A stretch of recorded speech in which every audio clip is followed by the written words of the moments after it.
Guys,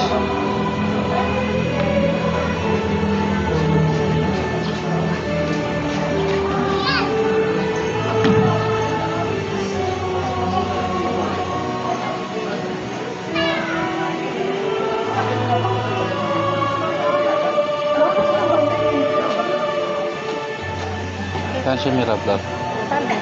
Bless Tito. Bless Tito. Dito to, bang keweng? Taday. Ay, sorry. Anong the roasted na?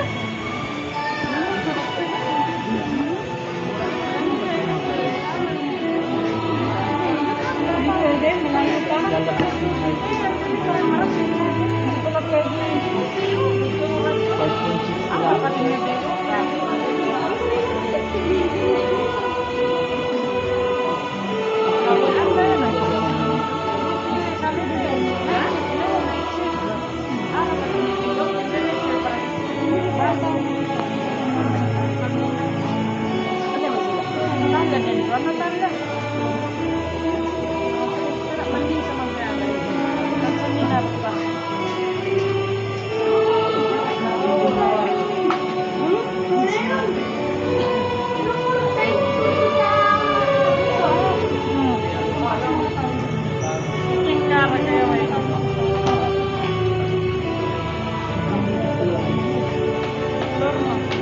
Yan na pa kami lang dilakasan, diretso yung parada.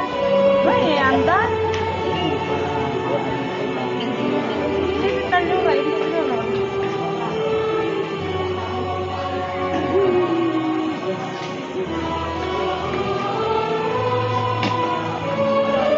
Aki Pewe.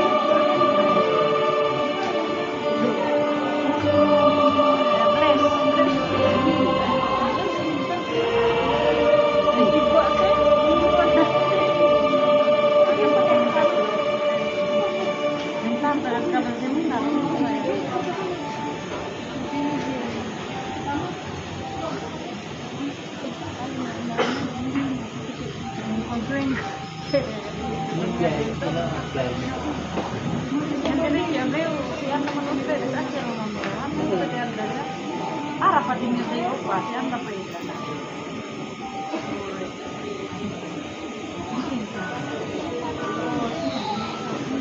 Oh, dito, oh.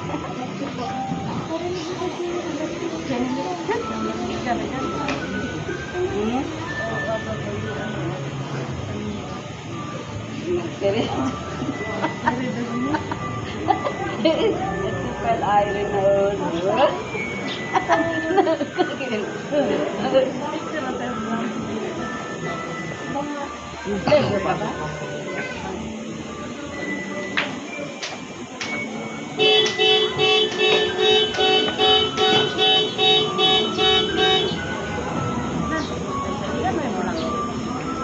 ayan, Sa motor. Sa Ayan, nasa motor. Jeep. hindi. Ya, pwede yung motor. Hindi kayo ito.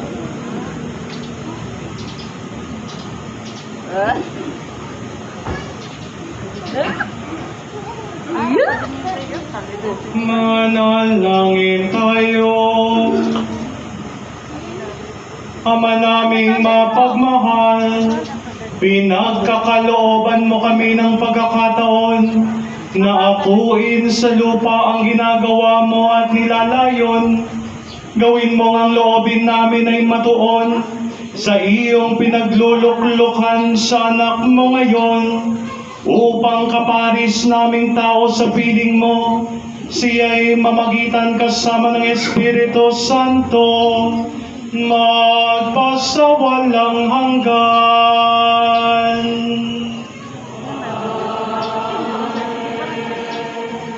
Sa inyo pong lahat na nakiisa sa ating banal na pagdiriwang, mga naglingkod at nag-alay, maraming salamat po sa mga bisita po natin sa araw na ito, ngayong linggo, mga nagbabakasyon sa mga resort sa Los Baños na naririto ngayon. Welcome po sa parokya ng Immaculada Concepcion. Patapos na ang panahon ng muling pagkabuhay. Sa susunod na linggo ay ipagdiriwang na natin ang Pentecostes, ang dulo ng 50 araw na masasayang pagdiriwang ng muling pagkabuhay ng Panginoon. Matapos ng Pentecostes, ipagdiriwang natin ang linggo ng kapistahan ng banal na Sangtatlo. Gayon din ang kapistahan ng kabanal-banalang katawan at dugo ng ating Panginoong Jesucristo. Napakaraming mga kapistahan ang darating. Sana kayo po ay aming pa rin makapiling. Kasabay po ng pagdiriwang natin ng kapistahan ng banal na Santatlo ay ang tapusan ng Flores de Mayo sa May 31. Sana po kayo din po ay makaisa namin sa napakamagandang pagdiriwang na ito sa karangalan ng mahal na Birheng Maria. Mga kapatid, ang mensahe ni Jesus upang tayo'y umayo ay hindi lamang umaalingaw-ngaw sa linggong ito. Pero tuwing ipinagdiriwang natin ang misa, tayo ay paalalahanan, umayo kayo at dalhin sa tanan ang mabuting balitang aral. Sumainyo ang Panginoon.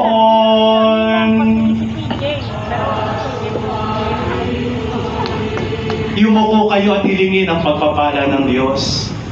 Pagpalain nawa kayo ng makapangyarihang Diyos Ama sa araw na ito ng pagdiriwang ng pag-akyat sa langit ng Kaniyang Anak, upang buksan ang pinto ng aakyatan ninyo sa buhay ngayon at magpasawalang hanggan.